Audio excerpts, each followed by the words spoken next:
Moneyball, one of my favorite books, and then I honestly didn't think, I mentioned this to you backstage, I never thought Moneyball could be made into a good movie, and then it was a fantastic movie. I just didn't think it would translate into a movie, and I thought they did an amazing Neither job. did I. I told them they were insane when they bought it. Right. I really didn't. I didn't see how you did it. Yeah. And it was lucky. I think it took a lot of very talented people just actually caring about the message of the story.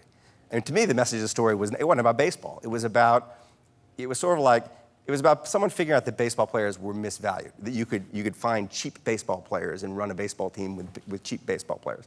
But the point was more that if a baseball player, like who everybody, millions of people watch him do what he does, and he's done the same thing basically for 100 years, if that person can be misvalued, who can't be? Right. It's sort of like the way markets don't value people properly, and the way people are misunderstood.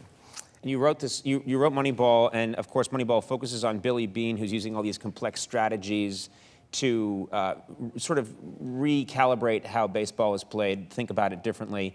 Now you coach. Yes, I coach my children. You coach your kids' Little League. Yes. Are you sitting there?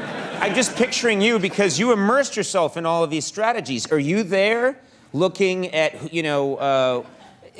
these same complex theories? Yeah, fat, slow kids I find the undervalued kid that no one else values. I hope you don't say that to them. Hey, fatty, you're slow.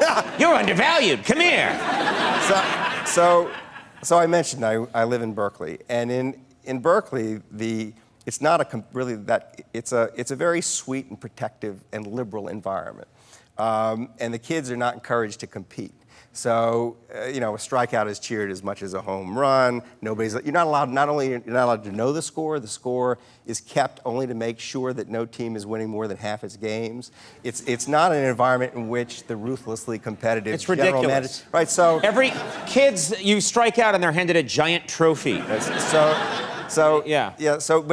it's interesting to watch this because the kids are like small furry animals on an island without predators. They just have no sense of self-preservation. Right. I also run the competitive travel programs that come out of Berkeley, and so we take these kids and we have to train them so they have to play against Republicans.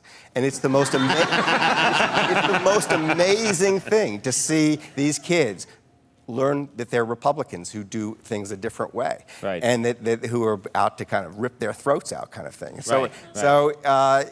That's when the Moneyball strategies kick in. The only time I get any respect is when we go out and when people actually care about whether they win or lose. Right. But the truth is, no, they don't listen to me. Good. It would be sick if you were doing this with kids.